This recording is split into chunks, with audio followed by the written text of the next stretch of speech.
This is CliffCentral.com. Welcome to Future CEOs here on CliffCentral. What a great song to introduce what we are doing here today. We've got some great guests and you're looking fantastic. Happy Spring Day. Happy Spring Day. And there's so much going on at CliffCentral. Well, I don't know if we can say Cliff Central. We have to say Touch Central and Cliff Central because, today was the launch of a brand new, what do we call it? Streaming service. Music coming from everybody, but straight into live streaming. So it really is revolutionary and a different a level of just, connecting people. And it's so great to be in a space where people are creative, Gareth.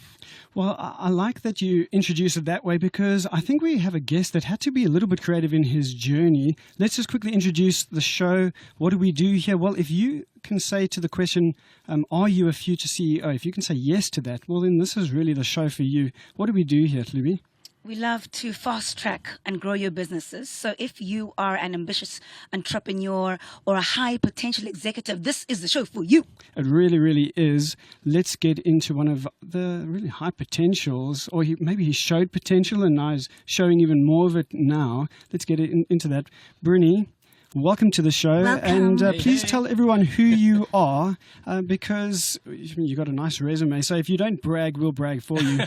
Welcome. Who are you? Awesome. How's it, guys? I'm Brinny. Who's Brinny? Every time people ask me that question, I always start by saying, Lehlogonolo Brinny is the son of a domestic worker and a bricklayer. And for me, that's always so important to start it that way because a lot of children that come from that kind of background where they have their mothers as domestics and their fathers as bricklayers and stuff like that, they almost feel like they're starting life on the back foot, right? Sure. An example I always make is, like, my parents might not have had everything, but they sure tried their level best to give me what I needed at the time, right? So I went to good schools. Can I name drop here? No, name drop. Go for it, lovey. So I went to Bligari Primary School and Roosevelt High, so obviously both Model C schools. So something I always say to people is, I might not have had all the technologies and that my classmates and all of that had, but the small little bit that my parents were able to give me, I was very grateful for, and I knew that I needed to turn that around. So hold on, did you feel like you were on the back foot? You were looking around, you looked at the people that you were associating with. Did you feel that way, certainly initially anyway? Gareth, so initially, yeah. I did feel like I'm on the back foot. And just tell us what that felt like. I mean, what did it really feel like? I think we all experience it to one extent or another. Let's talk about what it felt like and then how you overcame those feelings. Sure. So the initial feeling is, why don't I have those Speedo swimming glasses, for example, right? And then you think, does that now mean, because I can't afford those glasses, I can't be on the swimming team? And the general answer is no, right? If you want to be on that swimming team, you can be on that swimming team. And I mean, if you voice yourself enough, you can get those glasses. But I guess the feeling is, the logical answer is no, but the emotional answer, which often is where we make decisions, certainly early on in our life when we're these young people who are growing up, not quite knowing who we are just yet, we make emotional decisions. How did you then deal with that on an emotive level, versus just this idea of logic and, well, actually I can? Look, in my family, we've always had a saying. Well, it's not just in my family. In our culture, we've got a saying, which means you can only help someone who's trying to help themselves. Okay. Right? And I've lived most of my life based on that saying.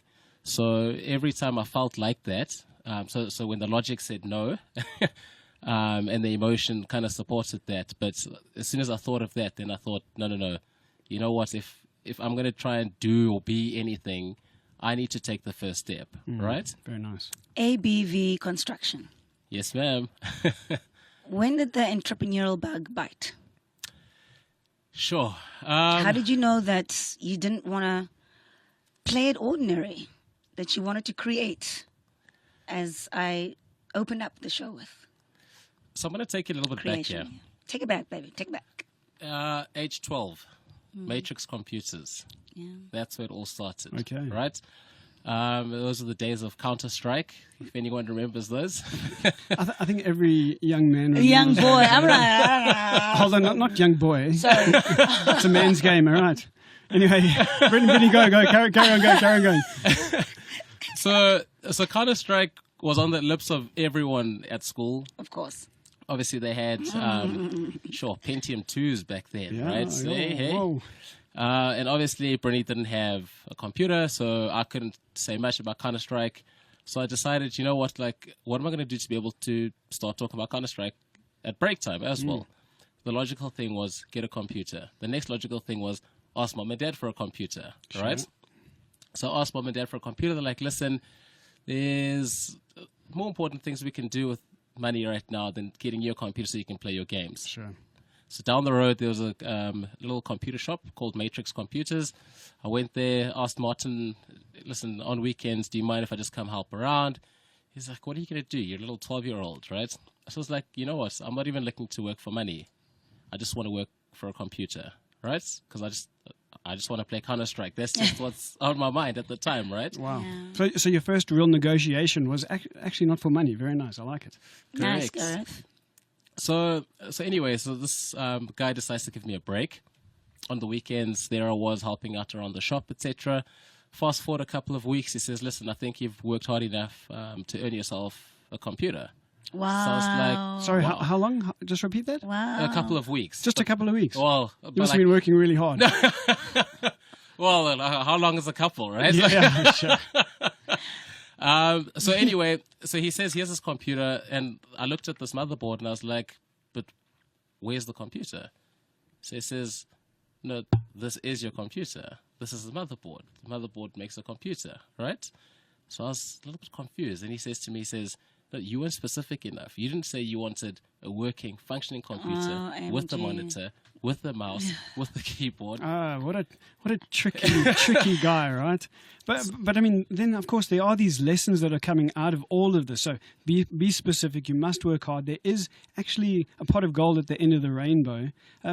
Just fast forward us then through this journey. So Matrix Computers, you get a motherboard. Where next?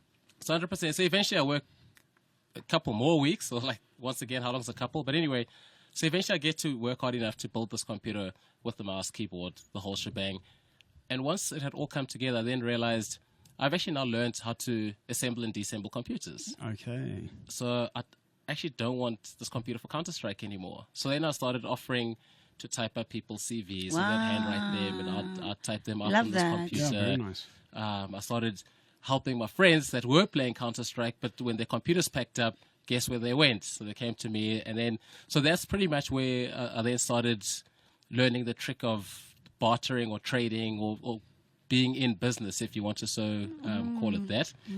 Then your business that you now are the CEO of, and a young CEO certainly, Correct. is not a young business. I understand that it was your father's business originally. It potentially, or let me rather say it didn't reach its potential, and I think there's you've got some thoughts around why it didn't. Maybe you can share those as we go into this conversation. But you just then decided, or at what point did you decide that your father's business was going to be the business that you then wanted to run? Which I approve of, by the way. I don't like this idea. You're always reinventing wheels. I mean, if there's groundwork, let's use the groundwork that's available to us. Where did it turn for you so that you became the CEO of a construction company? Sure. So, I mean, I used to work with my dad during school holidays and all of that, and I saw the passion that he had for the business, and I always thought, I mean, it's such a messy industry, you know what I'm saying, like bricks and cement. But as time went on, I mean, obviously then I went and studied other things other than construction, but then did a little bit of construction studies and that. But when my dad started talking retirement, and no one else in the family wanted to take the business, right? You're the youngest of 5 siblings, yes? I'm the youngest of 5 siblings. Yep. And no one wanted the business. And I thought, this is such a shame. Like, my dad started this business in 1986, and now it's just going to go to the ground, right? So, yes, it's not a listed company. Yes, I mean, at the time, it wasn't bringing in millions and millions of rands in turnover. I mean, he was pretty much running it like a subsistence farmer, right? So I then took the decision to say, hey, you know what? I'm going to take this upon my shoulders. So here I go, right? I had a chat with my dad. This was at about age 18. I had a chat with my dad. I said, Really? yeah. 18? I said, listen, I think when you retire, I want to take over the business. Very nice. And he said, yeah, right. As he would, I guess, right? Especially if you're 18 years old. But it really points to some of the ambition that you have, the vision that you had for yourself personally, which is a fascinating conversation in and of itself. Hlubi, you're very quiet today. I love these You're stories. contemplating. I'm just... you know what? I think so many people complain they don't have this, they don't have that, so they can't do that. And you're just testimony that you have to just deal with it, move on, and create something with the hands that you've been dealt with. And I think it's so brave and so honorable of you to just carry on a family legacy, a generational legacy. But that's the good stuff. Tell us the bad stuff. Tell us the down times. Tell us the real challenges that you've been going through. Shall we set the scene? So you're 18, you said to your dad, look, I'm going to take over the business. Your dad said, yeah, right. But actually you went and you pushed and you prodded and you said what needed to be said so you could take it over. There's the scene set. Over to you. What are some of the tough times? Yeah. Sure. So I think the first tough thing there is, okay, cool. So now your own dad doesn't even think you can take over the business, right? What a blow. What a blow. Right? So went into my gap year, worked, thought about a strategy. How am I going to do this? So I thought, you know what? The only way this is going to happen is if I actually earn my dad's respect, right? So I approached a mate of mine. I said, listen, let's register a company, a construction company, and compete. Wow. Correct. So, smart. Yeah, very nice. Like that. So we registered it. Then we approached my dad and we said, listen, we've got this small little construction company. Do you think you could sub out some work to us? So he subbed out a small little tiling job. We did the small little tiling job. And while I was there, I started offering to run some of his operations while he was at other sites. And I'd run some of his operations there. And I mean, it just grew from there, right? So then he subbed like more and more and more work to us. And so eventually I said, listen, I think like Auburn Construction's time has come to an end now. So let's switch this over to ABV Construction. You know, I mean, it's still your legacy. I just started ABV Construction to be able to compete and show you that I can actually run this business. We've got what it takes, and I mean, I've also got the family's interest at heart, and I'd like to grow the business. Oh, very nice. Mistakes you made early on, though? What just some, you look back and you say, man, I was so naive and so lucky we got through that. What one or two of those? Sure. So I think one that resonates with me a lot is when I was still in the corporate world, right? With Fedgroup Financial Services. And it was such a simple task. I mean, it was just make a couple of extension cables, right? Plug them in and let's go. But the problem is you're in such a big company and you're given such a small task to you, right? So to us, it felt like such a small task. So didn't really pay much attention. And we thought, oh, yeah, right, like just a couple of extension cables. And before we knew it, one of the extension cables wasn't connected properly. Plugged it in, boom. Downtime. Like, so the whole company went out, right? And yeah, ouch. So that was a very hectic lesson for us then, because I was with a mate.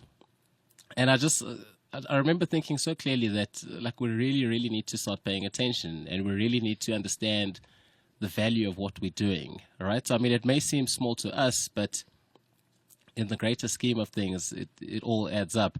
And I remember my mentor, Grant, saying at the time that like it's all like a bicycle chain, right? So if one link is too weak or if one link is missing, this mechanical machine can't move, right? So never underestimate the value of what you're doing. So that's the biggest. It's a good lesson. It's probably a bit of a hard, shocking lesson to learn. Hlubi, what I really enjoy about the story is there's a very natural progression here. It doesn't seem like anything was too forced. What do you think about that? I think it's character building. And that is a process, and it still will always be a work in process. Speaking about characteristic traits, what is it about you and your attitude that has made you come this far? And what's going to take you to the next level? Quality. Qualities. Oh, no, I no, think, no, I think you've got more than one. I think he just said quality as his quality. Oh, really? Wow. I love it. So we'll count humility out as one of the others right here. I love that. Another one. Give us another So one. this insistence on quality, I like Yeah. that. But what, before we go into the next one, what does that actually mean to you? What is when you say, I want to always be associated with quality, what do you mean? So, for me, I've always said, if someone is going to do something, they need to do it right the first time around, right?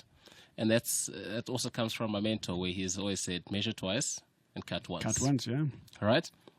So, when I say quality, what I mean by that is, like, I mean, if I take it back to the business, if we come out to perform a task or a job for you, the second call I get from you shouldn't be to say, listen, this, that, and the other has gone wrong. Yeah. It should be to say, hey, listen, thanks for a great job. Here's my friend's number. I think he or she needs the same work done for us. So when you say quality, you actually are saying you want people to trust you. Correct. You want that relationship to be solid, and the way that we potentially measure it is quality, but maybe the way we describe it is trust. Okay, okay, a different or an additional characteristic.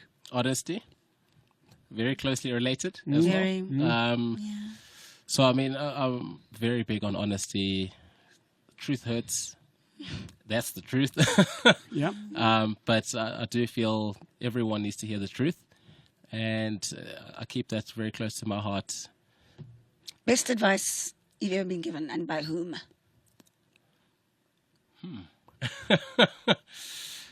It's nice here on Future CEOs, isn't it? You know what? I'm going to take the best advice from the title of a book. Screw it, let's do it. Okay. Ooh, yeah, All right? yeah. I think when you read that book, you'll understand. It's a short read. I love my short reads. But although it sounds like, oh, screw it, let's do it. It's not just about that. It's about being able to take a decision and walk a path that no one else is willing to try and walk, right? And start writing your own history. Very, very nice. I Another like great book for Future CEOs community to get their hands on. This is going to sound so cliche. Bring it. Animal Farm. I don't know if cliche is the right word. That's strange. Yeah. Animal Farm. Wait. Yeah. I was like, Walk us down that path because I'm lost. So I mean, I think there was a silence there. We're like, tell us, Brinny. so. A lot of people have read Animal Farm in school, right? But when you read it in school, it's a book about animals that don't get along at some point get along, you know? Yeah. But I took another read, like not so long ago, actually. I think it was about late last year. I read that book again. And you realize how those politics portrayed by the animals are so true in today's life, right? Yeah. And I mean, like, you just don't understand that book at that age when you read it, but at the age we're at now, when you read it and you can relate it to current affairs, and you can relate it to business, and you can relate it to your social life, it really has great value, and it impacts in a huge way. We say it so often, and I share it so often, and again and again and again, but it's so valuable because it's such a nugget. But again, Mark Kutafani, CEO of Anglo American, we sit with him, we have an interview with him, and he just says it so well. He says business and really leadership is all about people. And I think that's what I hear you saying here, is that book really helps us to understand how to navigate the world of people. And sometimes we'll call it politics, and sometimes we'll call it relationships, and sometimes we'll call it business. But actually, it's people. People. And Brinny, you seem to be quite a personable individual, which is fantastic. I mean, we were sitting outside, you're very casual, very relaxed. Yeah. What is it about you or how have you been able to develop that side of you when so many people seem so insecure, and then they portray something that isn't honest, that you can't trust? And You're on a roll today, baby. Love it. well, I mean, I'm using his words, so it's Love definitely our guest here. Yeah. So, how have you been able to develop that side of who you are? You know what? I think it's just something I've grown up with. Just throughout my whole life, people have been like, "Oh, you're such a people's person," and "Oh, you're so great to be around." Hey, let me try to be humble, but yeah, no, like. But yeah, for me, I've always wanted to be that person that brings the odd person into the conversation, into the circle. Okay. Let's be one. Let's be on the same page. Didn't you get that joke? Okay, cool. I'll explain it to you later. Like, Laugh. That's the signal. Just laugh for now, right? Like, we'll sort the rest out later. Yeah. Okay. So yeah, I think it's something I've grown up with.